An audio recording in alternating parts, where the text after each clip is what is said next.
what's going on? Did you see what's going on? Obviously, you've seen what's going on in California.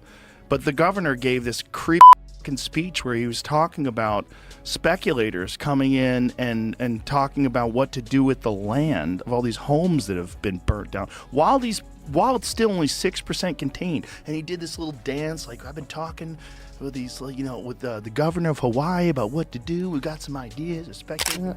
I mean, I've got questions, sir. I don't find you to be a truth teller based on a long, long history. What happens when a political titan, polished to a mirror shine, walks directly into the crosshairs of two of the most unfiltered voices in media?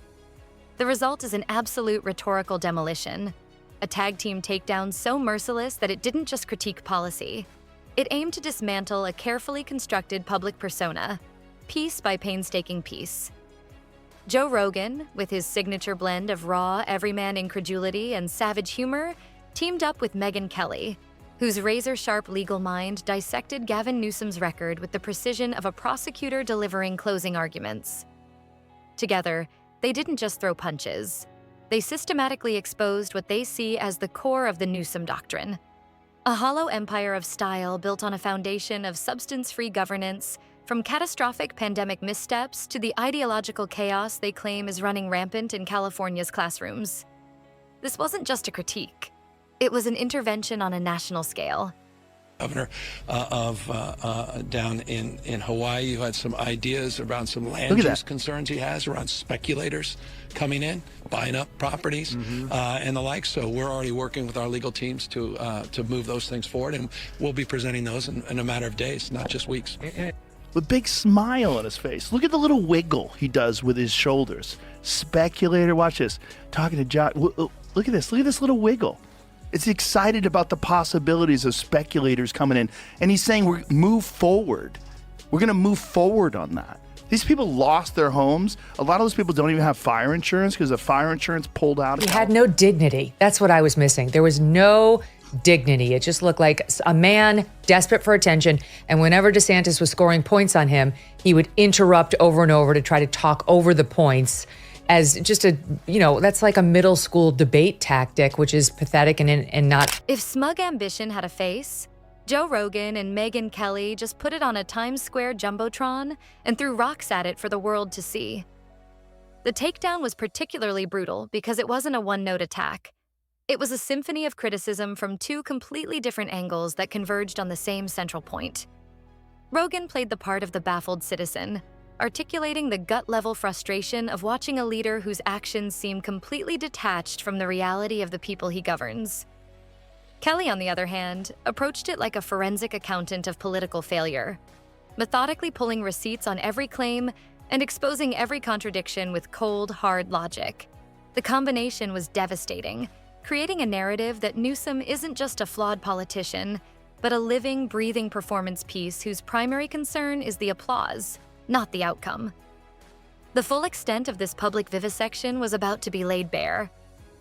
And to these illegals who are now getting Medicaid in California, thanks to him. Illegals. So, this guy's priorities are not with keeping people safe at all. He doesn't care about the crime, about the illegals, and obviously not about the fires, which after the fact, hey, sure, so could somebody let me know how that happened? Joe Rogan initiated the assault, leaning into his microphone with the posture of a man who's just witnessed something so profoundly absurd it defies conventional explanation. The mere mention of Gavin Newsom's name was the only catalyst needed to send him into a spiral of disbelief. Less a political analysis and more of an existential questioning of how such a figure could ascend to power. He described Newsom not as a governor, but as a performative public figure, a character playing a role, whose every gesture and word felt scripted by a Hollywood studio specializing in political fantasies. To Rogan, Newsom was the alien who landed in the backyard, wearing a suit far too slick for this world, speaking a language of polished platitudes that had no connection to the messy, complicated reality faced by everyday people. This disconnect, this chasm between the man's presentation and the state's condition, became the central theme of his blistering monologue. Nobody wants President Newsom either. Nobody believes in that guy. That guy's a fucking con man. Everything he did in California, from trying to mandate vaccines for kids to being caught public without a mask and lying about the fact that he was outdoors. Yeah. Nobody believes in that guy. He's just a politician. Just a stone cold, narrative driven politician. Nobody thinks he's a real human. Whether you like Trump or not, whether you think he's corrupt or not, that's a human being. You know what that guy is. Same thing with RFK Jr. Whether you believe that he's correct about vaccines or whether you believe his policies would be effective, and you know that's a human being. It all began, almost comically, with the hair. To Rogan, this wasn't just a superficial jab. It was the perfect entry point into understanding the entire Newsom phenomenon. He painted a vivid picture of a hairstyle so meticulously sculpted, so unnaturally flawless, that it seemed to be coated in a mixture of industrial-grade sealant and raw, unfiltered presidential ambition. The joke he spun was a potent metaphor. In the eye of a hurricane, as the world crumbled into chaos around him, Gavin Newsom's hair would remain untouched.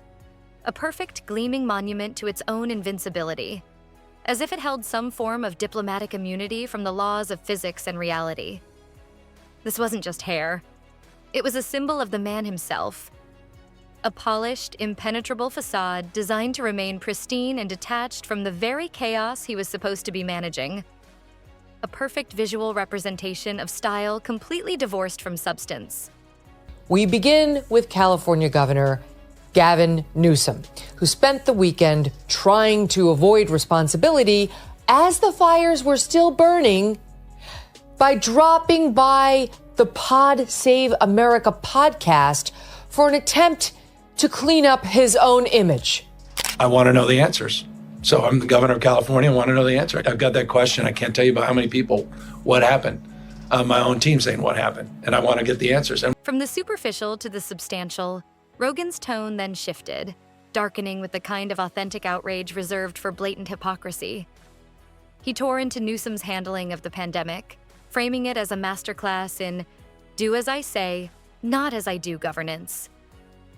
He vividly recreated the infamous French Laundry incident, not just as a simple mistake, but as a profound betrayal. While Californians were being ordered into strict isolation, losing their businesses, and watching their social lives evaporate through a screen, their governor was clinking glasses with lobbyists in one of the world's most exclusive restaurants, masklessly enjoying the very freedoms he had stripped from his constituents. Rogan portrayed this as the ultimate act of a ruling class laughing from their ivory tower, feasting while the common people were told to subsist on microwaved hope and ration their sanity. The image was less of a policy failure and more of a scene from a dystopian satire, where the rules were merely suggestions for the people in charge. And do you see what Gavin Newsom said to him? No. Gavin Newsom said that you shouldn't be posting this. That we're going to make it illegal. And I'm going to sign a law. And he said, Professor, suck on these nuts. No, he didn't. Yes, he did. Elon retweets altered Kamala Harris campaign. The critique didn't stop at personal hypocrisy. It bled into the sheer absurdity of the policies themselves. Rogan mocked the nonsensical logic that led to the shutdown of outdoor spaces like beaches and parks, sarcastically questioning when fresh air and sunlight had been reclassified as biohazards. It felt, he argued, less like a strategy guided by science, and more like a desperate obsession with projecting an image of control and leadership, no matter how illogical the measures were. As long as it looked decisive on television and earned praise on social media, it passed the Gavin test. All the while, the real-world consequences were devastating. Businesses shuttered for good, a generation of children falling critically behind in their education, and a mental health crisis spiraling out of control. But for every one of these tragedies, Newsom had a crisp suit, a reassuring smile, and a perfectly lit press conference. A performance that seemed to be the only thing he truly cared about. Voices in an ad like this should be illegal. I'll be signing a bill in a matter of weeks to make sure it is. And then he says underneath, I checked with renowned world authority Professor Sugon D's nuts, and he said parody is legal in America. Oh my God. What a wild dude. Wow. What a wild dude. Because he's not scared of those folks. Next, Rogan set his sights on the spiraling crises of homelessness and public safety, shaking his head like a man trying to comprehend a puzzle designed by madmen. He painted a grim picture of California's major cities, where streets once symbolic of the American dream were now blanketed in tents, used needles, and human despair. A dark, dystopian parody of a progressive paradise. He savaged Newsom for his repeated claims of making progress, while billions of taxpayer dollars vanished into a bureaucratic black hole with no discernible impact on the ground. To Rogan, this wasn't compassion. It was the ultimate incompetence, a systemic failure disguised in the language of empathy. He then seamlessly pivoted to Newsom's environmental posturing, labeling him the king of green hypocrisy.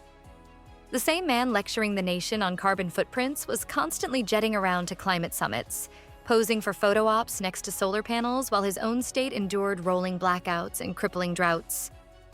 The contradiction was staggering, and it all fed into a single damning narrative. Newsom was basically almost burned alive.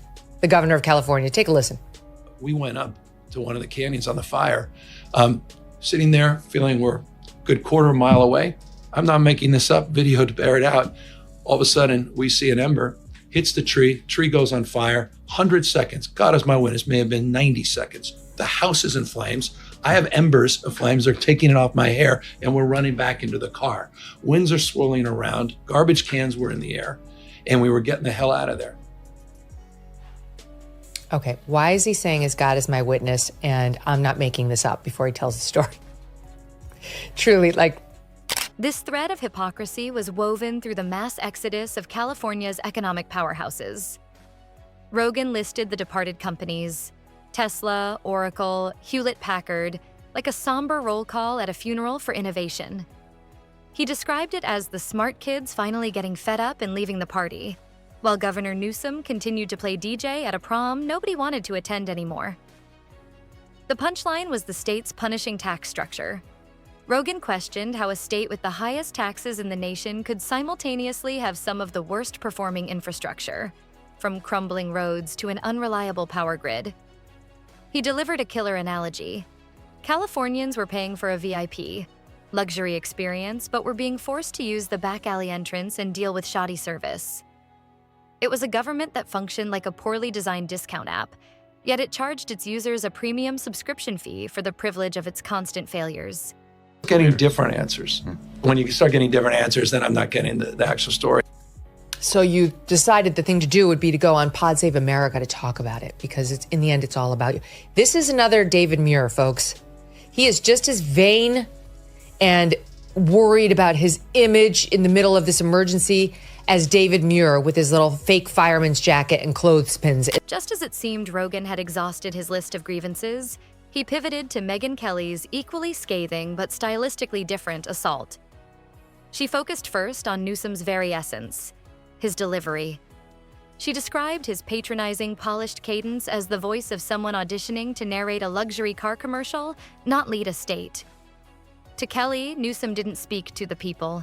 He lectured at them, with every word dripping in a self-congratulatory tone that could only come from a man completely insulated from the consequences of his own policies.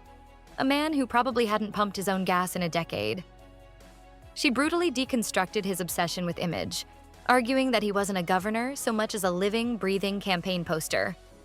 Every action, every meticulously crafted soundbite was engineered for optimal optics.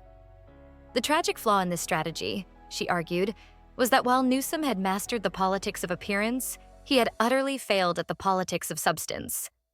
And on X, I addressed Gavin Newsom personally. He follows me, so I tagged him. And I'm going to be honest, I begged him to please stop this for all the reasons stated on our YouTube feed. And he didn't get back to me. But I think I was shooting at the wrong public official who follows. California wasn't thriving because of him. Kelly asserted with chilling finality. It was surviving in spite of him. She then took her own scalpel to his pandemic record, but with a different focus than Rogan. She argued that Newsom wielded the crisis not as a shield to protect citizens, but as a sword to expand his own executive power and ruthlessly control the public narrative. He transformed temporary emergency orders into permanent lifestyle mandates, all while conveniently carving out loopholes for himself and his powerful allies. From there, she moved to his criminal justice reforms, painting a horrifying picture of a state deliberately choosing disorder. She described a system where repeat offenders were released without consequence, where brazen theft was effectively decriminalized, and where law enforcement officers were systematically vilified by the very politicians whose safety was guaranteed by private security. In Kelly's view, Newsom wasn't reforming justice. He was methodically unraveling the very fabric of public safety. Governor Gavin Newsom told the Los Angeles Times Panera would not be exempt from the law. The spokesperson also did not acclaim the Bloomberg piece, which cited sources close to the matter that Newsom pushed for an exemption that applies to businesses that bake bread and sell it as a standalone item, calling the report absurd. So is it a fake story? Kelly then zeroed in on Newsom's relationship with the mainstream media, labeling him their favorite child. She argued that he wasn't lauded because of his effectiveness, but because he was a master at checking all the right ideological boxes, saying all the right things to get a pass from journalists who were supposed to hold him accountable.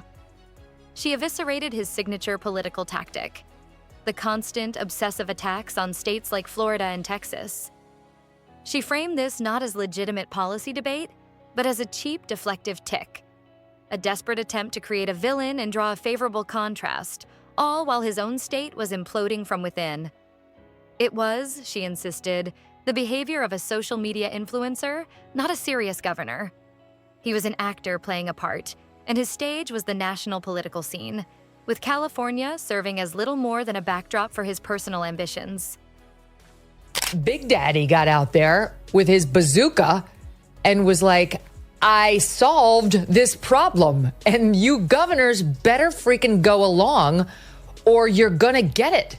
And I'm not kidding around. I'll read you what he posted. Stand by. It's amazing. Okay, he posts the following. California, under the leadership of radical left Democrat Gavin Newsom, continues to illegally allow men to play in women's... The educational system became Kelly's next target, and she ripped into the narrative that California was a leader in progressive education. She called it what she saw: a slow-motion academic collapse disguised by a flurry of trendy buzzwords. Under Newsom's watch, she argued, classrooms had been transformed into ideological laboratories where political indoctrination took precedence over fundamental learning. She painted a stark picture of children who couldn't read or do math at grade level, but were fluent in complex, confusing theories of identity and social justice. Parents, she claimed, weren't asking for more equity workshops. They were begging for basic competence in reading, writing, and arithmetic. When they voiced these concerns, they were handed glossy pamphlets about emotional awareness while their property taxes went up. Her analogy was brutal and effective. It was like ordering a steak for your starving child and being handed a coloring book instead. So the important thing is, how is his hair? Did it or did it not have embers in it? And you tell me what the answer is to my question about what the press would be doing to Ron DeSantis if he swung by the Ruthless podcast in the middle of the hurricane. The fires are still burning. There's zero purpose in going on Pod Save America other than to burnish his own image. As the dual front assault drew to a close, Joe Rogan picked the torch back up, marveling at Newsom's almost magical ability to market catastrophic failure as visionary leadership.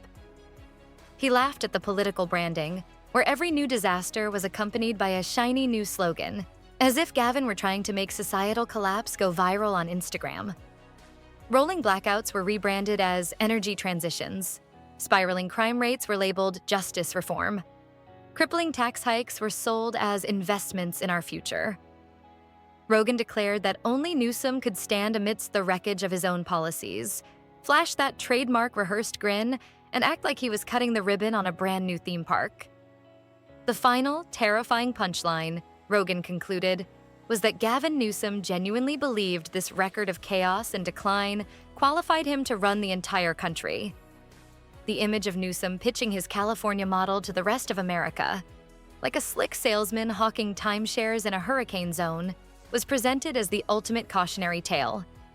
From their distinct perspectives, both Rogan and Kelly painted a picture of a leader who embodies the dangerous modern political trend of style over substance, leaving a trail of broken promises and a state in peril. If you found this breakdown as revealing as we did, make sure to hit that like button, subscribe to the channel, and ring the notification bell so you don't miss our next deep dive. We want to know what you think. Is this a fair critique, or is there more to the story? Drop your thoughts, opinions, and any insights you have in the comments section below.